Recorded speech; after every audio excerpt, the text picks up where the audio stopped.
Olá, boa tarde. Estamos aqui para o segundo trabalho de ética, no qual a nossa dupla é formada por eu, Larissa Laurentino Costa, que fiquei responsável pela parte de apresentação do vídeo. E no tema de hoje, a gente vai trazer a empresa B3, que é a Brasil Bolsa Balcão, conhecida pela sigla B3, que nada mais é do que onde estão as nossas cotações de bolsa e a nossa bolsa aqui do Brasil, que cuida dessa parte de investimentos e onde se encontra essa parte de mercados listados para para aquelas empresas que são sociedades anônimas de capital aberto e que colocam suas ações à venda e precisa seguir desse sistema automatizado, como existe em outros países, onde essas ações vão estar disponíveis para compra, para venda, e assim sucessivamente. Então, começando a falar sobre ela, no qual o que nós vamos trazer sobre ela vai ser não essa parte de investimento, mas sim a parte de código de ética e conduta, a qual ela é disponibilizada pela própria B3, e foi essa a nossa principal fonte de pesquisa para trazer para vocês essa apresentação. Então, começando, sobre a B3. A B3, a Brasil Bolsa Balcão, também conhecida como a Bolsa do Brasil, ela tem uma história de mais de 100 anos, que está entrelaçada com o desenvolvimento do mercado financeiro de capitais do país. Ainda que realizemos diversas atividades como companhia, ela também pode resumir a essência da organização como uma infraestrutura de mercado. Isso significa que disponibilizamos as condições para que as empresas e investidores prosperem ao utilizar nossas soluções, que oferecem segurança e eficiência. Entre essas condições estão uma plataforma tecnológica de excelência, regras claras, uma forma de operar sem complicação e canais de atendimento para todos os públicos. Tudo isso com uma gestão responsável e alinhada com as melhores práticas do mercado. A B3 acredita que esta atividade gere grande valor para a sociedade. Afinal, por meio da atuação dela, primeiro, contribui com o crescimento da economia ao oferecer às empresas uma fonte de financiamento acessível que viabiliza investimentos.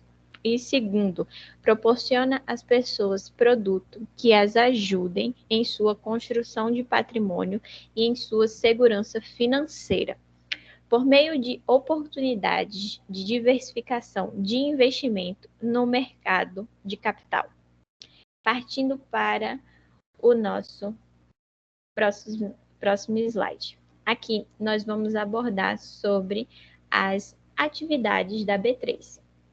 Então, aqui no slide, nós separamos as principais atividades da B3 e aqui no vídeo nós vamos abordar mais detalhadamente sobre elas. Então, vão ser dos mercados listados, dos mercados de balcão e da atividade de financiamento. Então, vamos começar sobre as atividades. A B3 ela é uma infraestrutura de mercado completa. Isso significa que a atividade abrange as etapas que acontecem antes, durante e depois das negociações dos ativos financeiros. Entre os principais serviços que promovem estão o credenciamento dos participantes do mercado, o registro e a custódia de ativos, a organização das ordens de compra e venda, o cálculo dos direitos e obrigações líquidos de cada parte em uma operação e a execução e liquidação das transações, entre outros serviços. Para dar mais segurança e fluidez ao mercado, em alguns ambientes de negociações, como o da Bolsa de Valores, elas atuam também como uma contraparte central. E qual é a função dessa contraparte central? É de atuar como um mediador em todas as transações para assumir o risco de crédito. Dessa forma, ela garante que quem vendeu vai receber o dinheiro e quem comprou também vai receber o ativo que fez ser justificável aquela compra, né? Então, nenhuma das partes vai ficar sem receber o que tem de direito. Então, essa é a função dessa contraparte central que é exercida pela B3. Então, na infraestrutura e nas competências, eles permitem desempenhar um amplo leque de atividades que variam conforme o mercado em que eles atuam. Então, hoje em dia, eles se concentram em 4 segmentos. Os principais são o mercado de listados, que é onde são negociados ativos registrados em bolsa, como ações, BDRs, ETFs, fundos imobiliários, derivativos de taxa de juros e outros. Nesse ambiente, as operações acontecem em um pregão eletrônico com regras predeterminadas. No mercado de balcão, neste ambiente, eles vão fornecer infraestrutura para registro, custódia e outras operações com produtos que não estão no mercado de listados. E aqui vão ocorrer, por exemplo, as transações de CDB, títulos de dívidas corporativas e operações com derivativos de balcão. As negociações são realizadas entre as partes, sem regras padronizadas. Porém, existe sim a fiscalização da Comissão de Valores Mobiliários, tão conhecida pela gente como a CVM. Sobre a infraestrutura para o financiamento. Nesta unidade de negócio, eles apoiam o mercado financeiro como estrutura para operações de financiamento.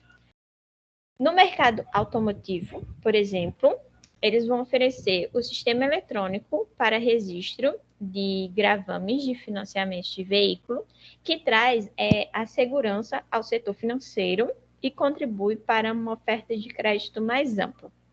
Já no mercado imobiliário, eles vão prestar serviço como registro de contratos e garantias, tecnologia, dados e serviços, que compreende serviços para os participantes de mercado e emissores que usam como base os dados que transitam pelos ambientes deles.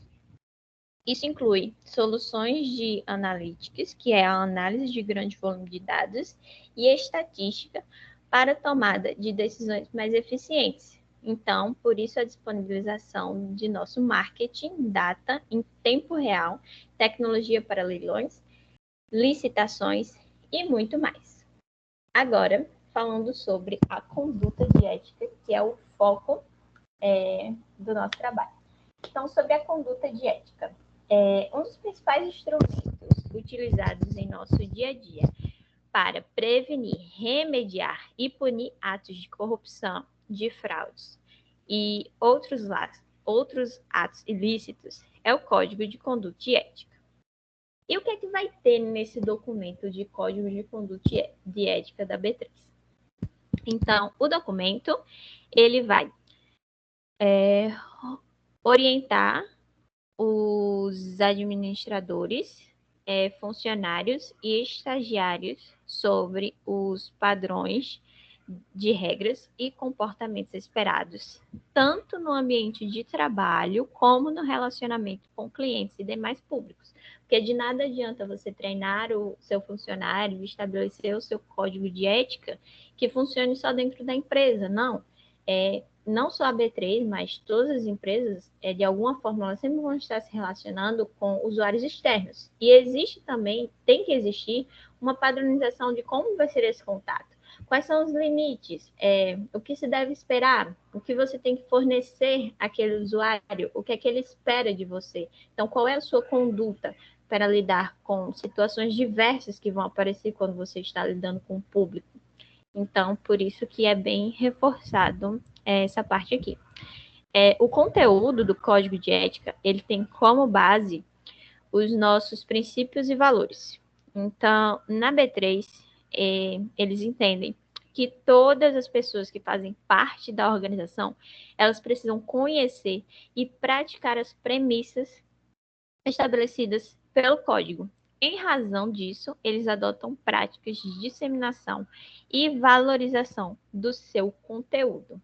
Aí, por exemplo, quais são dessas práticas? O que é que vai ser feito para se abordar essa situação? Então, primeiro, assim que começam a trabalhar aqui, os novos funcionários são apresentados ao material e declaram formalmente, por meio da assinatura de um termo, ter ciência do seu teor e comprometimento com a observação das suas diretrizes. Segundo, os recém-contratados, eles realizam também um treinamento de onboard, no qual o código é abordado. Terceiro, eles promovem ainda diversas atividades e iniciativas de conscientização, como a aplicação do treinamento obrigatório sobre o código. E essa daqui, ela é uma parte muito importante, porque de nada adianta a empresa ter o seu código de ética, porém esse código de ética não ser divulgado para os funcionários, para os seus colaboradores, para quem participa daquela organização. Porque além do código de ética ter que estar sempre sendo promovido e divulgado, principalmente para os novos colaboradores que estão entrando, ele também precisa ser de fácil acesso para que todo mundo consiga ver o que está ali, consiga estudar, consiga sempre estar lendo. Ele também precisa estar sempre sendo atualizado, porque novas situações vão acontecendo que não estavam previstas, e aí precisa-se analisar o que deve ser adicionado ou até mesmo o que deve ser modificado. Então, você ter o código de ética não é aquela coisa fixa que foi feito uma vez e vai permanecer. Não, ele tem que estar sempre sendo atualizado conforme novas situações e desafios que vão aparecendo. Então, agora vamos falar sobre conflitos de interesse, que é o que muito acontece. Então, sobre os conflitos de interesse. Então, a conduta ética e íntegra que esperamos de nossos administradores, funcionários e estagiários implica o relato de todos os casos potenciais de conflito de interesses. Devemos evitar praticar qualquer ato, participar de processos ou tomar decisões quando nossa independência e isenção sobre o assunto possam estar comprometidas. Então, o que é que está dizendo aqui? Para você lidar de uma forma ética com a situação, não tem que existir conflitos de interesse. Então, você não pode estar envolvido pessoalmente naquela situação de alguma forma. Porque quando você está envolvido pessoalmente naquela situação de alguma forma, automaticamente a sua conduta ela já vai estar alienada para um certo lado. Porque é aquele que você acredita. Então, aqui diz bem claro, você tem que estar isento nessa situação para que você tome a decisão correta e não a decisão que a sua alienação já vai fazer você tomar. Ele diz que deve nos abster de situações assim e em atos, processos e decisões que possam resultar em um benefício para nós ou para uma pessoa com quem possuímos relação de parentesco, envolvimento sentimental ou profissional, ou seja, qualquer tipo de envolvimento que faça com que a sua decisão não seja totalmente íntegra e livre de qualquer interesse que você possa ser beneficiado. Então, o que é que caracteriza uma infração do Código de Ética? Manter relação comercial como representante da companhia com a empresa pela qual haja interesse econômico ou participação direta ou indireta, sem autorização do Comitê Interno de Conduta e Ética. Ele deve ser notificado formalmente aos nossos gestores e ao Comitê Interno de Conduta e Ética situações que possam configurar conflito de interesse. Caso você saiba de alguém que possa estar em situação de conflito de interesse e que não tenha assim se manifestado, você deve fazê-lo. O silêncio sobre possível conflito de interesse caracteriza a violação deste código. Ou seja, esse ponto do Código de Ética da B3, que é a parte de conflito de interesse, ele vai trazer exatamente essa parte para a gente. Então, não só você deve se abster de tomar decisões em situações que você tem algum interesse, como também você é responsável por reportar qualquer pessoa que esteja agindo em uma situação, mas que ela também tenha um conflito de interesse ali, porque é da sua responsabilidade cuidar para que os demais também cumpram esse código de ética. Então, não é aquela coisa, eu cumpro o código e não me interessa o que os demais fazem. Não. Se você estiver tomando essa situação, você também está indo contra o código de conduta e ética. Você tem que estar lá e você tem que saber o que fazer, tanto para você continuar cumprindo, mas também como alertar as pessoas responsáveis quando você vê uma situação que não deveria estar acontecendo. Então, continuando, agora nós vamos falar sobre o combate à fraude e à corrupção. Sobre o combate à fraude e à corrupção. Então, a companhia, nos termos da política de prevenção e combate à corrupção e à fraude, estabelece o seu compromisso no combate às condutas praticadas mediante o emprego de artifício, árduo ou outro meio idôneo com o propósito de dissimular fatos ou obter vantagem indevida. Condutas fraudulentas, elas são inaceitáveis e representam violação deste código. Caso tome conhecimento de qualquer fraude ou suspeite de sua ocorrência, utilize os canais de comunicação e denúncia. Então, todas as denúncias aqui eles deixam claro que vão ser investigadas, que existem os canais para isso e que você é responsável por verificar se você tem a desconfiança de algo e fazer essa denúncia. Ele deixa aqui bem claro essa parte e que você tem que pensar, né? A B3, ela é uma empresa de grande porte, então ela está lidando com muitos valores assim em dinheiro. Então não adianta você ficar você pensar que não tem que existir essa parte, que não vai existir. Na verdade, ela vai existir. Nós estamos no Brasil, então é óbvio que a fraude e a corrupção vão existir, mas o que a gente tem que fazer é buscar mecanismos para melhorar essa parte e fazer com que a gente consiga diminuir cada vez mais o que já existe, combatendo a fraude e a corrupção. Principalmente quando a gente começa dentro de empresas assim grandes, porque elas controlam muitas ações, muito dinheiro, elas são responsáveis por dar segurança aos usuários a quais estão usufruindo do serviço delas. Então, é muito importante essa parte no código de ética dela. A próxima parte é o combate à lavagem de dinheiro. Então, qual é o compromisso dela com o combate à lavagem de dinheiro? Ela fala: não podemos admitir no desenvolvimento de nossas atividades profissionais qualquer prática que vise ou resulte na ocultação ou na dissimulação da origem, localização, disposição, movimentação ou de propriedade de bens, direitos ou valores provenientes direta ou indiretamente de infrações penais. Além disso, a companhia ela busca sempre adotar as melhores práticas para atender às normas de prevenção à lavagem de dinheiro e combate ao financiamento ao terrorismo editadas pelos reguladores.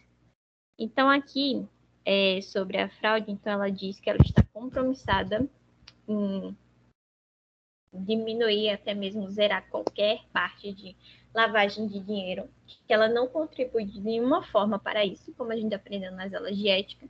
É um compromisso que nós temos como contadores também de denunciar qualquer suspeita que a gente tenha de lavagem de dinheiro e que existe legislação para isso, existe a forma correta de fazer isso, o tempo para se fazer isso, e que nós não devemos nos abster dessa responsabilidade. Então, nem mesmo como empresa, nem mesmo como contadores e nem mesmo como cidadãos. Aí, um exemplo que ela cita é do que ela faz, né? Então, procedimentos internos, como abordagem baseada em risco, e monitoramento definido por regras previamente aprovadas pelo Comitê Interno de Prevenção e Combate ao Financiamento do Terrorismo, à lavagem e à ocultação de bens, direitos e valores nos termos da política corporativos de prevenção e combate ao financiamento do terrorismo. Então, a lavagem e a ocultação de bens, direitos e valores. Qualquer operação suspeita de lavagem de dinheiro, ela deve ser comunicada ao referido comitê interno da companhia. Outra coisa que ela deixa bem claro, ela diz que todas as denúncias com relação a esse tema, elas vão ser sim investigadas.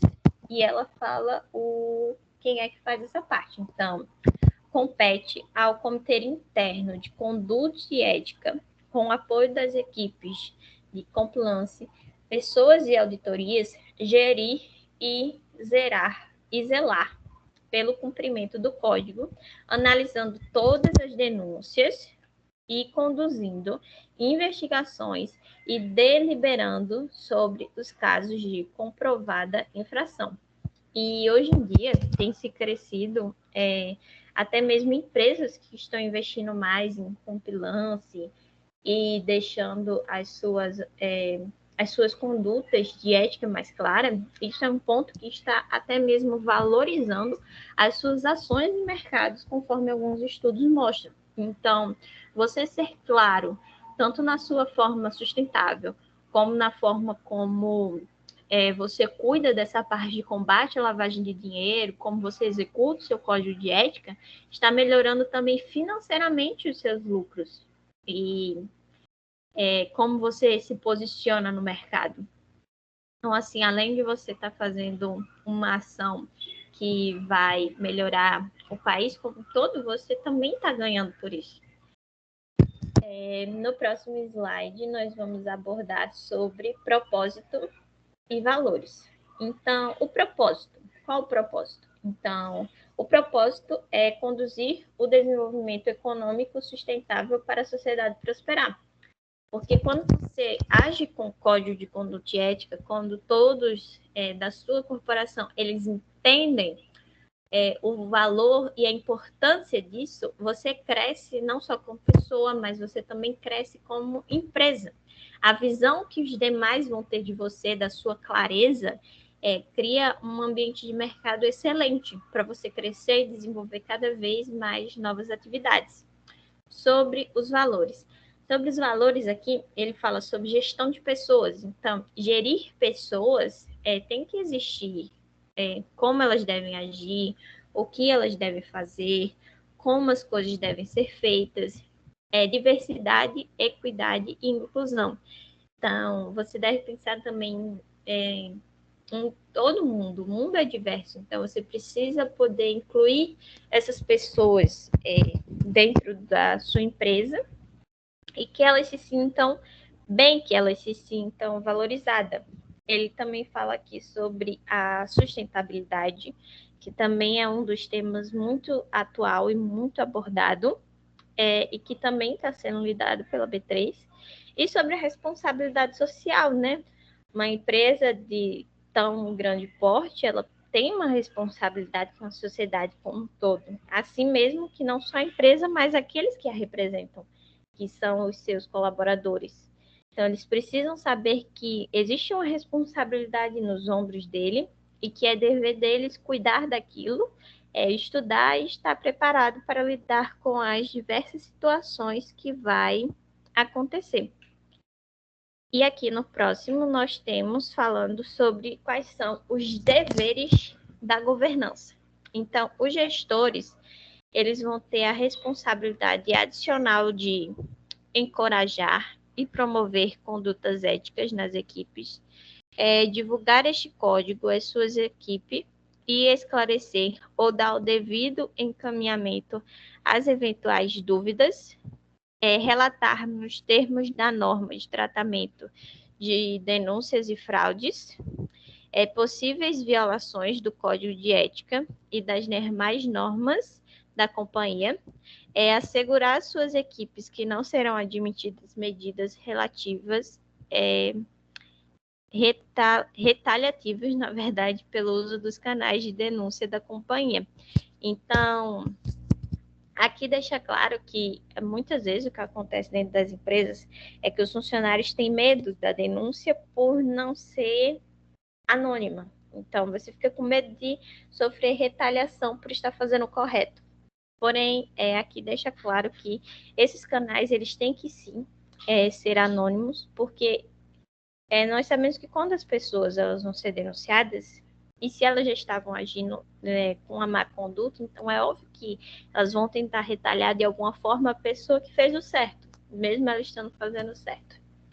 Então, é importante você encorajar, você como gestor da sua área, encorajar o seu funcionário a ter tranquilidade na denúncia e mostrar que ele não vai ser prejudicado de nenhuma forma. Também o comitê interno de conduta e ética, ele tem que gerir e zerar pelo cumprimento do código, analisar dúvidas e denúncias. E esse comitê ético, ele tem que ser bem... Também ele tem que ser avaliado de alguma forma dentro da empresa, porque não é porque ele é o comitê interno de conduta e ética que também não pode existir alguma coisa ali. Então, tem que ser analisado e observado toda essa parte. O nosso trabalho, eu vou aproveitar para mostrar aqui para vocês o código de conduta e ética que é disponibilizado pela própria B3. Deixa eu só compartilhar aqui com vocês. Só um minuto. Aqui. Pronto. Esse daqui é o código de conduta que é disponibilizado pela própria B3. Então, fazendo uma análise dele, a gente pode ver aqui que aqui na capa dele a gente já vê aqui que ele já traz a parte de diversidade e inclusão. Então, aqui ele já coloca diferentes rostos, diferentes formas. Ele é um código de 27 páginas, então isso também é muito importante, porque não deixa longo a leitura, não é difícil, então está acessível para todo mundo. Ele traz todo o sumário dele, então aqui, na primeira parte ele vai falar sobre o Código de Conduta e Ética, se aplica para todos, sobre construir um ambiente de trabalho ético, a causa, a cultura, os valores, então tudo que a gente foi abordando aqui. Então, como conduzir nossos negócios com ética, transparência e profissionalismo, preservar a qualidade e a eficiência, valorizar a sustentabilidade, sobre o respeito e o tratamento não discriminatório, sobre não vincular a imagem do B3 às nossas atividades pessoais, porque não se deve misturar uma coisa com a outra. Então, entenda, quando você está ali na B3, você é o funcionário, você saiu dali, você tem a sua vida pessoal, e também você não deve levar informações sigilosas de forma alguma para a sua vida pessoal. Então, é importante bem ter essa divisão.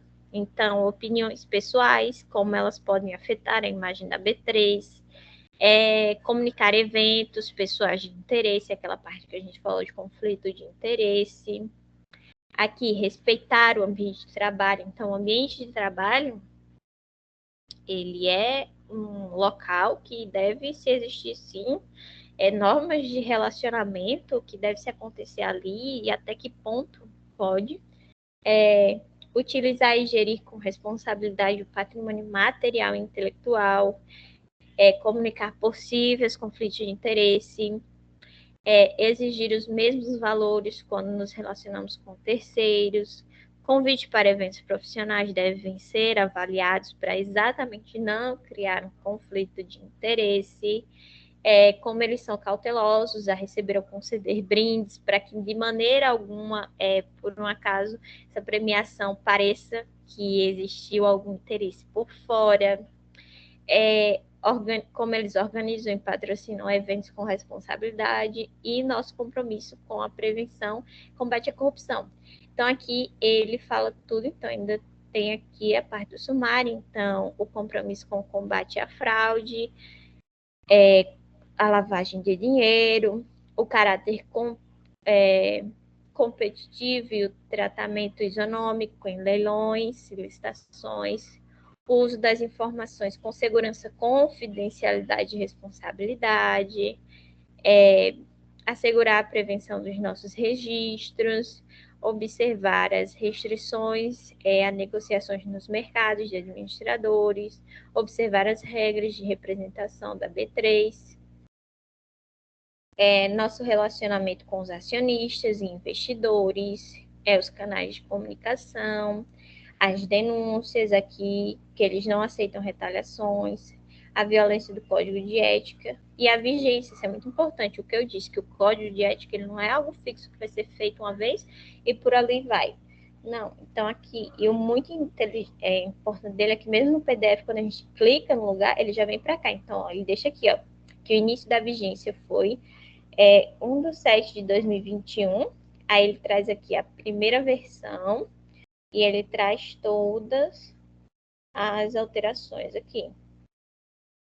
Aqui nas alterações, ó, ele coloca tudo pra gente, ó, a versão original, que foi em 2009, aí aqui as outras partes, a revisão, e aqui todas as datas de alteração. Então, esse daqui, ó, ele tá vigente desde 1/7/2021, ou seja, ele já teve várias alterações com relação àquelas, tudo que foi acontecendo, né, ao longo do tempo. Então, pode ver aqui que ele deixa todos os canais já abertos. Então, ó, o telefone, o e-mail, o formulário, e que ele deixa essa confidencialidade. Então, você não precisa se identificar e você pode ficar tranquilo para fazer todas as denúncias que você desconfiar de alguma coisa, então você fica tranquilo. Então, você pode ver que ele fala aqui sobre a inclusão, ele traz muita parte assim, de inclusão. Ele é um código de ética bem direto, bem direcionado, fácil de ler, não é uma leitura chata. Então, ele vai trazendo com imagens, textos, ele traz uma abordagem bem assim, interessante mesmo, que não é uma coisa longa nem nada, e que fica muito assim, legal de ler e conhecer mesmo. Então, com isso, só voltar aqui para a nossa apresentação para finalizar. Então, aqui voltando. Então, para finalizar, foi esse o nosso trabalho, que a gente falou sobre a B3, sobre o código de ética. Esperamos de verdade que o senhor tenha gostado da nossa apresentação, que tenha sido feita de forma clara, objetiva. E muito obrigada pela atenção e por ter assistido aqui até o final.